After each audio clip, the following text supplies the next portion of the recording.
there, everyone, and I hope you're all safe and well. Merry meets. Namaste. So today I'm going to read you some, I guess they're ghosts of the past is the best way to put them.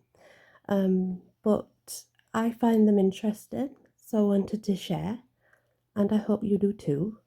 There is this set, and then there's 2 more sets after this set. So yeah, that makes 3 in total, and this is the first part, the first set of tales. So, the Marquesa de Linares. Now, this is in Palacio de Linares, Madrid, Spain. Defying his family to marry a beautiful commoner, the Marquess was horrified to discover that his bride was actually his half-sister. So for the rest of their lives, even though they lived in an elegant palace, they actually had separate apartments and stayed separate. It is believed to this day that on stormy nights they can both be heard crying and wailing at their unshakable love and the fact that fate was unkind. The next one is Peter, and I hope I get this right, Stuyvesant, I believe. If I'm wrong, then I'm sorry, I apologise. So this is the Dutch governor of New York. It's believed in the 17th century. He was a very stern governor, by the way. Very strong will. He had a firm hand, but he was quite brainy when it came to politics of his time. His family vault can still be visited, and that's in the Dutch governor of New York, St. Marco Bowery Church, it says, New York City. You can still actually go there and visit his family's tomb, which is cool. And it's believed that when there, you can actually hear his wooden leg bounding on, it must be on something inside, and it sort of reverberates around, and it said that's what it is that you're hearing, and it's possibly to his irritation at his settlement being given over to the English. Whether that's true or not, who knows? But yeah, you can actually visit his tomb.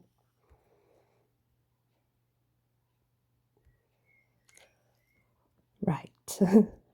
Ruslan von Altaba.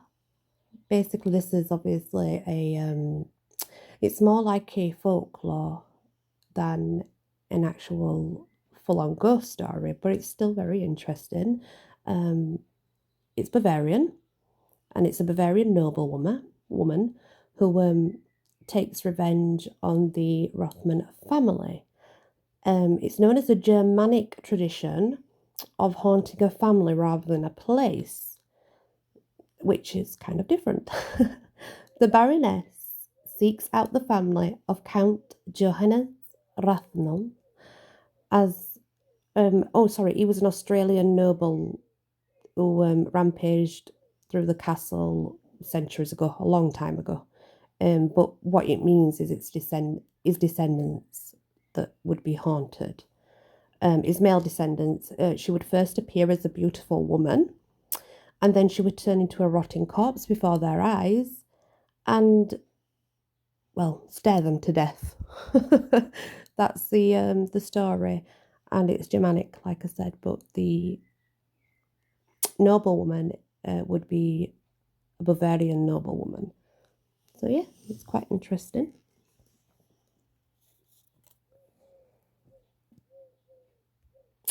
The Earl of Plymouth. I'm sure everybody knows this anyway. St. Fagan's Castle, Wales. So the Earl, apparently, it is alleged that he was poisoned in the 16th century. And it's believed that while he was dying, he was screaming for his wife, Sarah. Now, apparently, you can still hear his blood-curdling cries throughout the castle, and some people have actually quit working there because of this. And and it's believed that because of these cries, very rare that any housekeepers or staff will go in at night alone.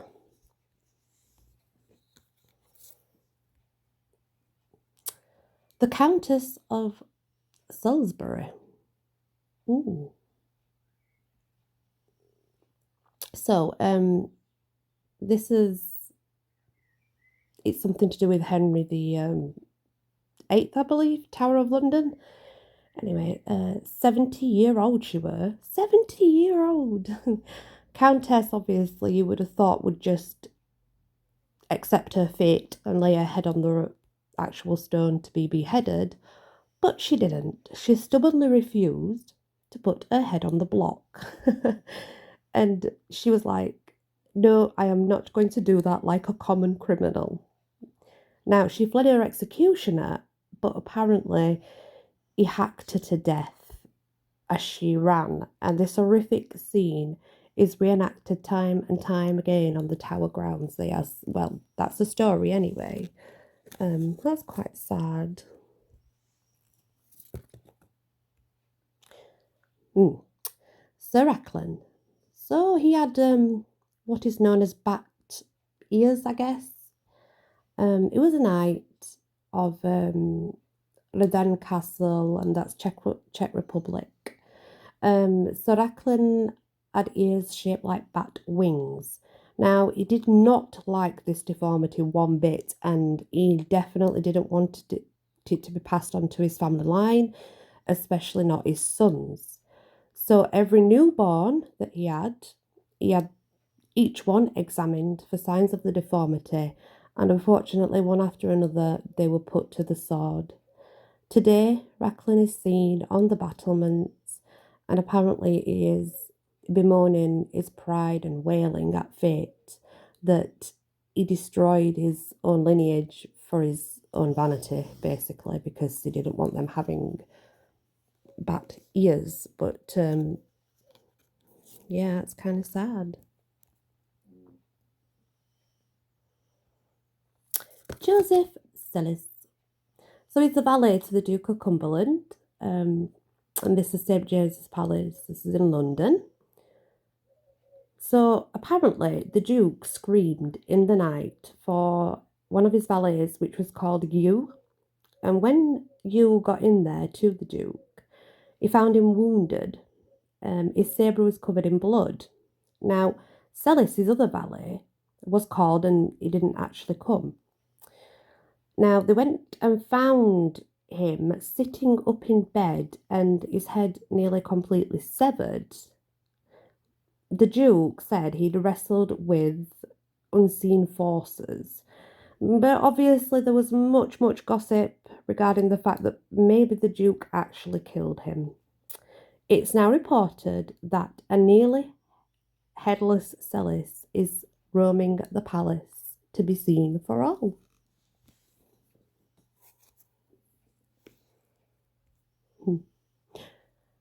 Ullrich the Spiritualist. Interesting one. This is Prague, and it says Silintiro Street. Now, he was very into his spiritualism, seances, black magic, that kind of thing. His priest and his friends had warned him numerous times that, he was really dancing with danger and something bad could probably happen. Now, that fear was apparently confirmed when he was found dismembered by the spirits he invoked, but he could not control them. So he's now seen carrying his head under one arm that he had left attached, and he only has one leg, so he hops, and that's how he's seen sort of going on down the old road. And the old road, it's an old neighbourhood around Selatu Street in Prague.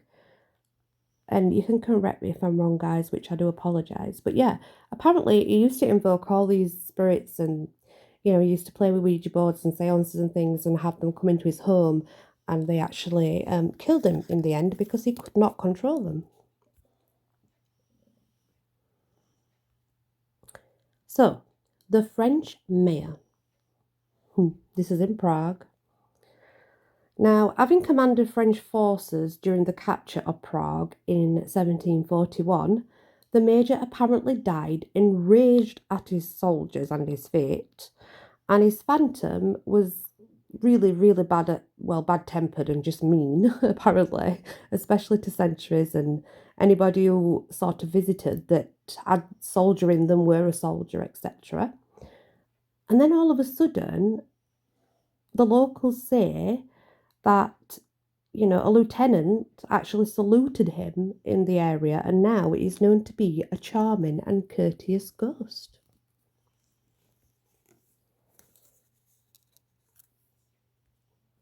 George Washington, and this is Gettysburg, Pennsylvania. So, long dead by the Civil War, obviously, he was given credit for the tide of the Gettysburg battle, because apparently it is said that he did appear before the troops on a white horse, wearing distinctive tri-cornered hat, and he frightened the Confederates and inspired the Union soldiers to victory. And his phantom is still said to be seen riding purposefully across the battlefield today.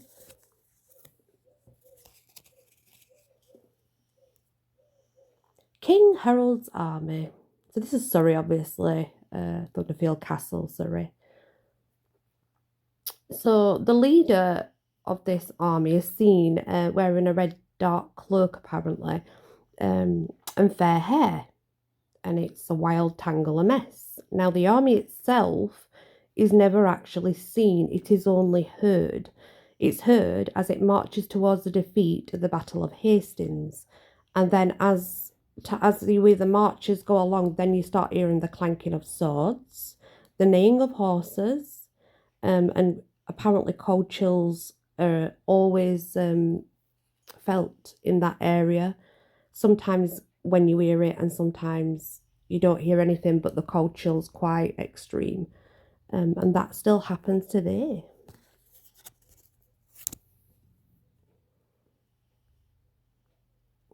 The Sentry on the Long Walk. So this is Windsor Castle, 1927. It was believed to be a sensitive man, so he saw spirits and things like that, and it really affected him. And it's said that because of the numerous ghosts that were already there in 1927, he actually shot himself in the head. And it's believed now that he can be seen there at the castle, and he will go up to greet people, and when they speak to him, he will disappear like he was never there.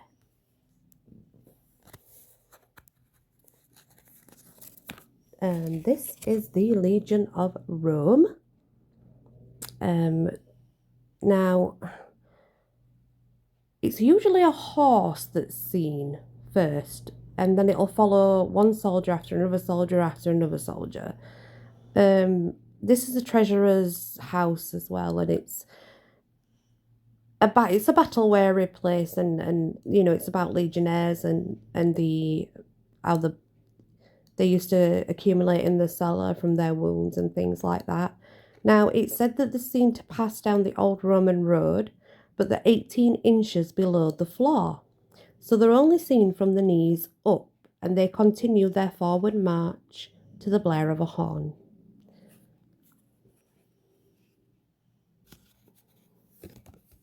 And the last one, the Angels of Mons.